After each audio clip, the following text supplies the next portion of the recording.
in hand. Though I am tired, you help me stand. But will I be okay?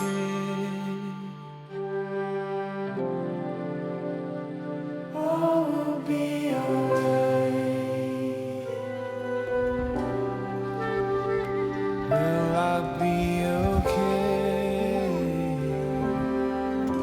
Oh, watch your step. All will be alright. Hi. You're playing in the dirt? All will be alright. You gotta wait and see. Keep your eyes on me. It ain't over till it's over.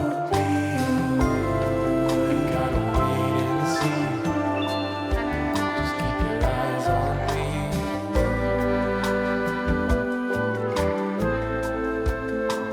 Too many questions, and not enough bread.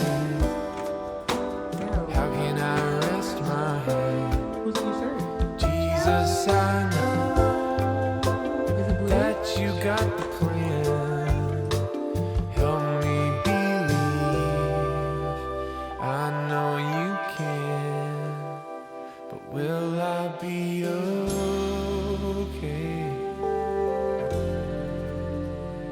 All will be alright. Will I be okay?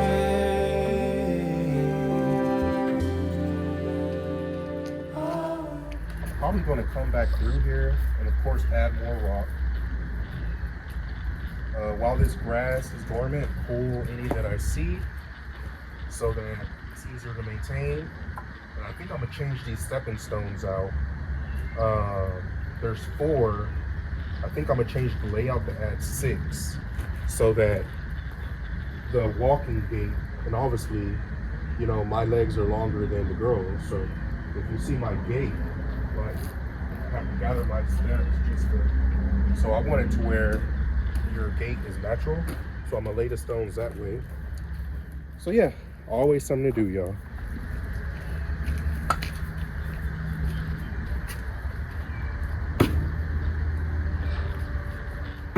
It's empty. They run through this food so fast. I almost feel like we may have some little visitors coming in here helping out this, because it does kind of disappear rather quickly, but I don't see signs, rat droppings, so maybe they just do eat this much food. So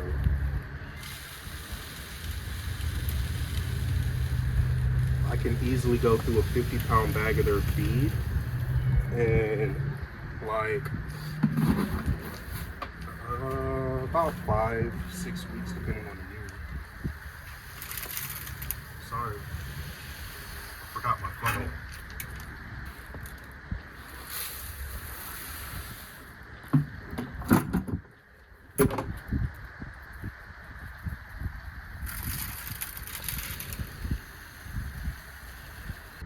Obviously all the feed that I've dropped they're going to get up, but one eats down there and then one of them will eat up here because their head could get in there, so they could eat at the same time, which is pretty cool.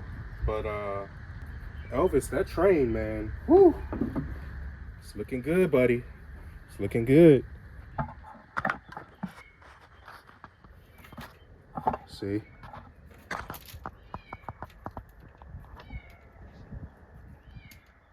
just like that. That's exactly what I was talking about.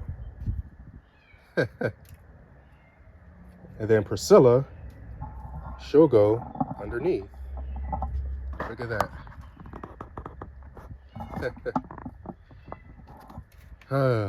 This is so amazing. A beautiful, calm morning. And this is what a morning looks like. I mean, you can't beat this. Being around the animals, the goats, fed them this morning. Went back there and hung out with my guy Thor, fed him. took care of Zeus, fed Frankie as y'all saw, fed Leroy. I didn't film that, but I'm probably going to spook him. But if we look through here, you see him? Maybe if I zoom out, he's right there. That's Leroy, our pig, eating. So he's enjoying his breakfast. If you would have told Natalie and I 5 years ago that this is the life we would be living, we would have said you were lying. We've shared our story in a video before, but I think, let me go grab a seat somewhere and I'll give you the clip note version of how we ended up living this homestead life. This is what the chickens do, y'all. You see that? They catch the food that Frankie drops, but a couple of them have figured out that if they fly up onto the post, they could just eat directly out of it. And Frankie isn't down there, so they've also become smart enough to do it when Frankie walks away. But as soon as Frankie walks back down that way, they fly off, run off. It's hilarious. This is how kids play in the country, y'all.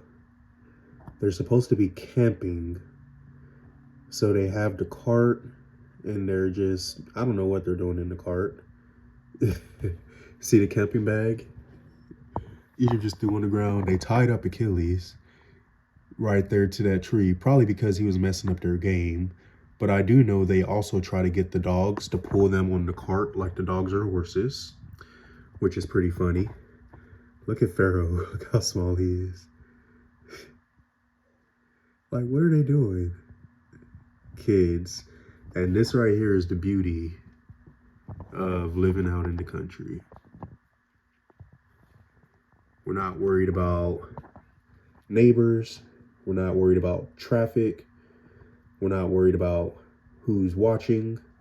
We're not worried about nosiness. We're not worried about nothing, anything. So we'll just leave them to their fun and their shenanigans, I guess. All right, got my eggs. So 14 hens, 13 eggs. Not bad. Not bad at all. Thank you, ladies, and get down. I saw you. Thank you, ladies. So check this out, y'all.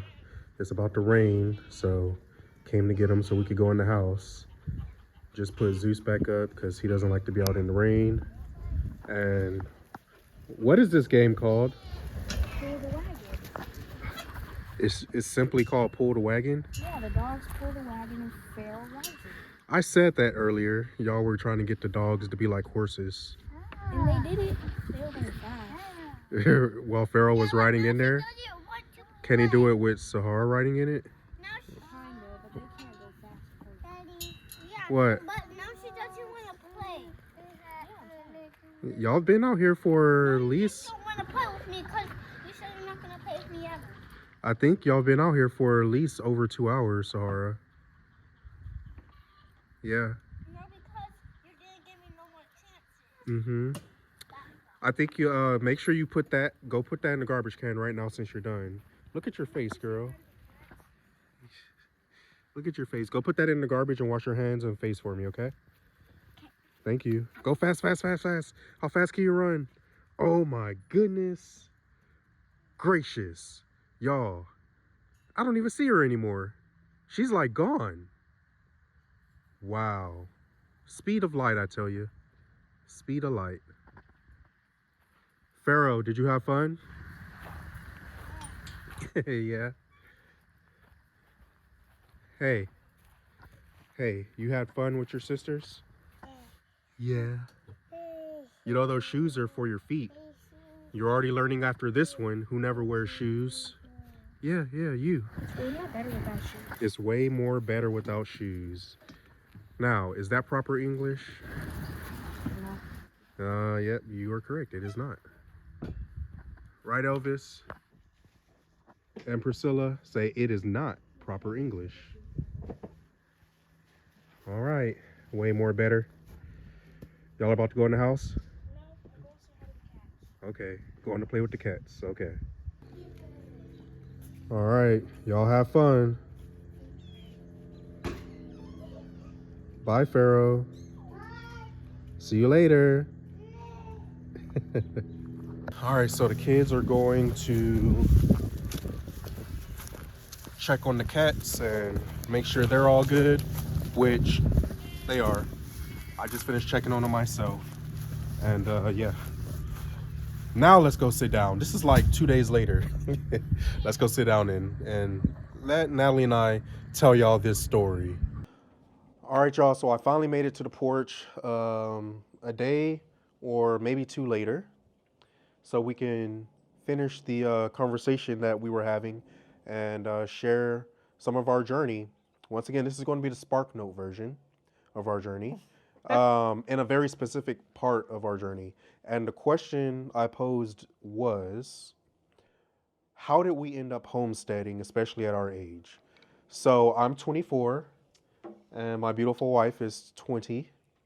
No, I'm just playing. You're so funny. I'm 35, and my No, wife. You're not. You're How old am I? 34.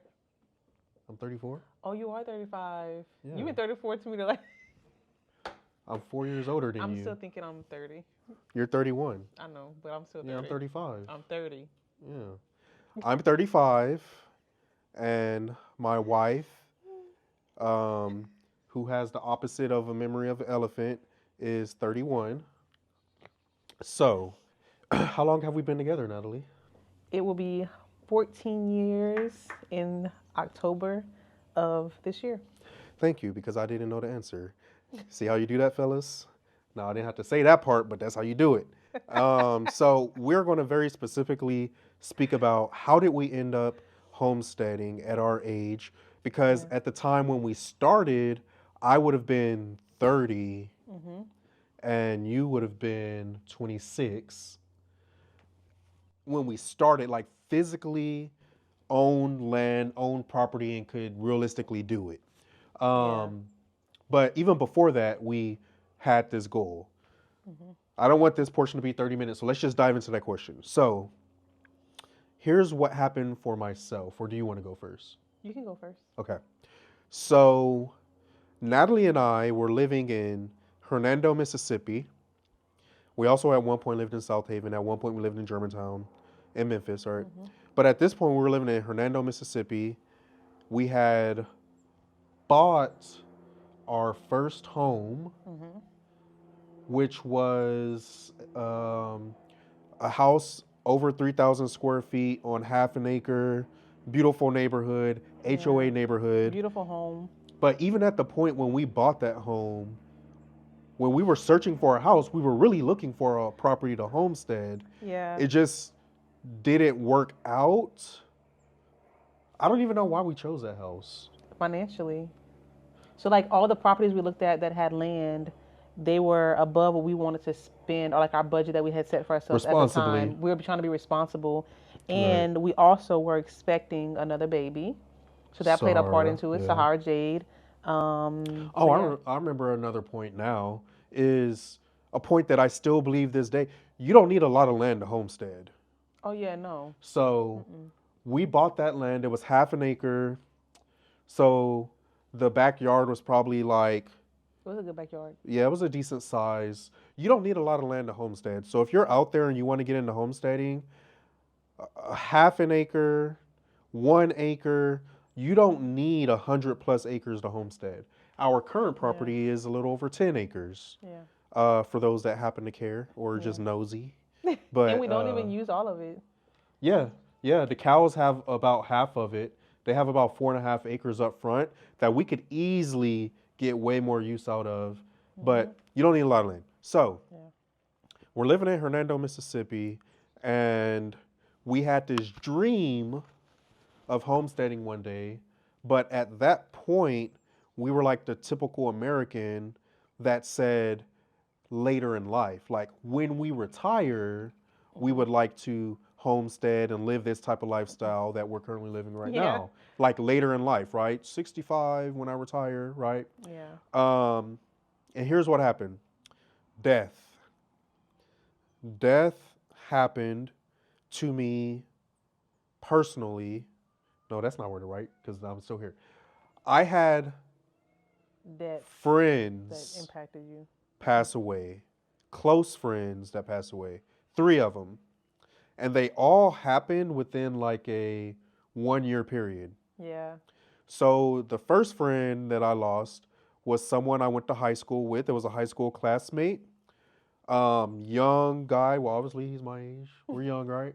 So, young wife, pregnant wife, and he passed away in a motorcycle accident.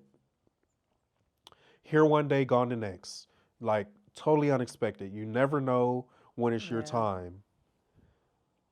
That same year, someone that I became really close with at work, he was a lieutenant with the Memphis Police Department, um, and he, I think that one struck me the most because I had become really close with him, really good friends, to the point where I knew his family.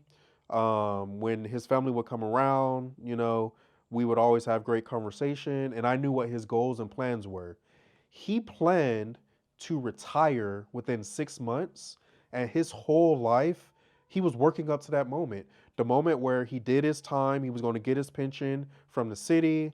He was looking forward to spending time with his children. His son was a senior in high school, doing great on the basketball team, was going off to college to play college basketball. He was looking forward to being retired, to be able to participate in traveling to the games, and just his wife was also going to retire. Like there was a lot that he had done in his life to build up to that moment. And every time every time I would see him, he would always speak about retirement. His retirement's coming. And the guy worked a lot. He worked full time, obviously, as lieutenant with MPD. Then when he was off, he always had side gigs.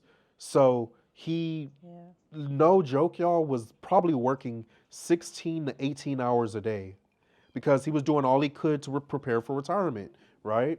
And create that nest egg and all of that. So he's really close to retirement. He had a third shift job or career at that point with MPD. He's getting off of work at like 2 or 3 a.m. He's less than a mile, no more than 2 miles away from the precinct on his way home from work. He's at a red light, sitting, minding his business, and gets rear-ended by a drunk driver and dies on impact. He's killed on impact.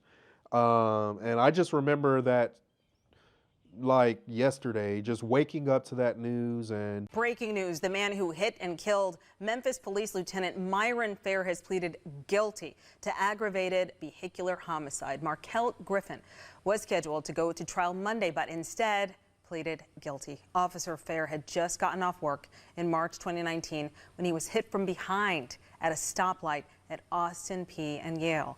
Investigators say that Griffin was driving 94 miles per hour when he hit Fair. Griffin had 2 prior DUI convictions. A judge will now decide his sentence August 16th. It like really shook me because here's a real world, first hand personal experience with someone that has worked their whole life, has said, I'm going to live this certain type of lifestyle when I retire, and never got to see retirement.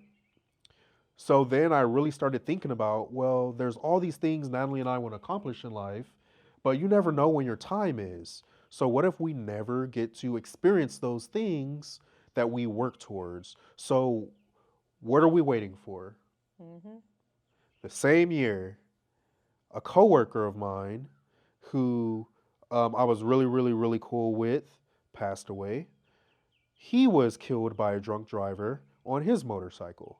So 3 deaths in 1 year that each impacted me differently. But at the end of the day, and I remember going home after work and speaking to Natalie about this of like, man, like you never know when it's your time, and you never know when you're going to be called home, and you could spend your whole life working towards something and never get to experience it. So what are we waiting for? And then a couple of months later, by coincidence, I earned a promotion with work, and that's how we ended up in Florida. And instead of looking at suburban neighborhoods and a cookie cutter home in a neighborhood and house where you could put your hand out the window and touch your neighbor's house, which there's nothing wrong with that if you live that life. But we knew, like, we're not waiting for retirement anymore, or at least I knew.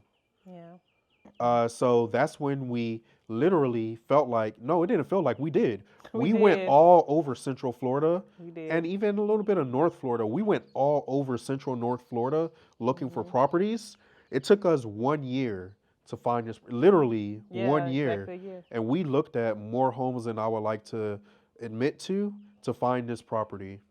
And if you want to know more about that, we could probably talk about it in another video, but we have a video where we've spoken about our journey, and oftentimes on our lives, we speak about pieces of our journeys as well. So that's why I homestead.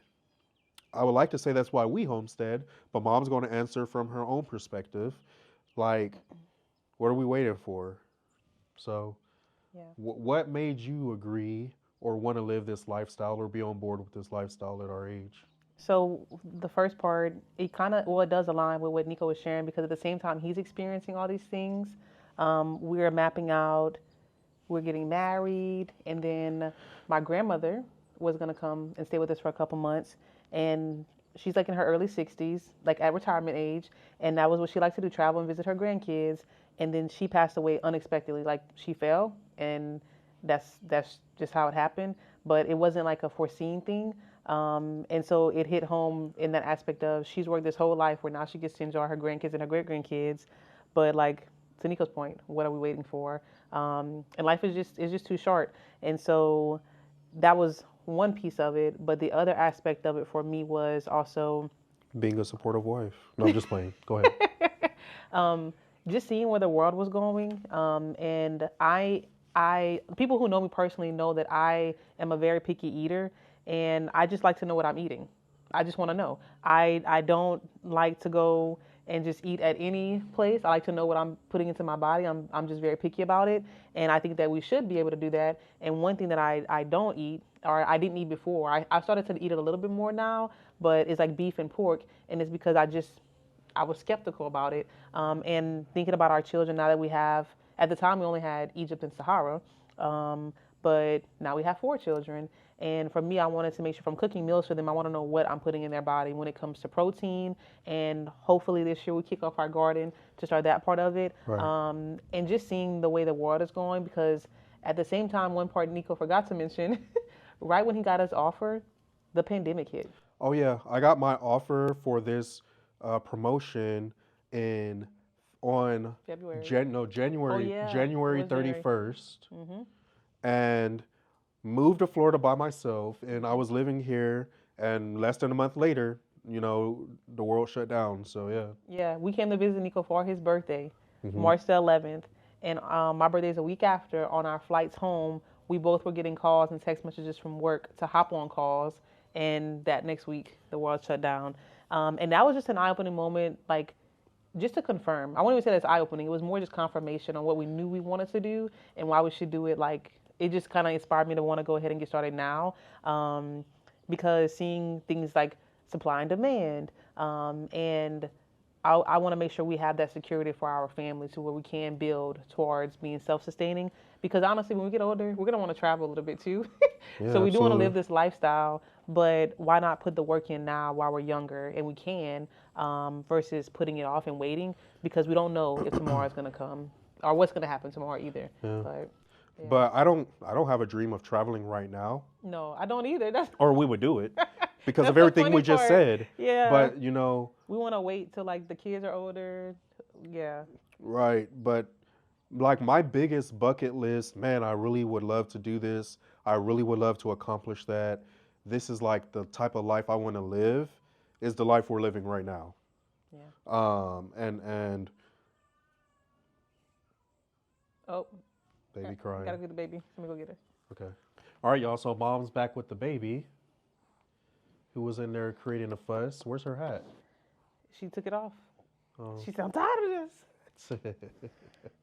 But like we said in our last video, she just likes to sit up and be nosy. So here she is sitting up and being nosy.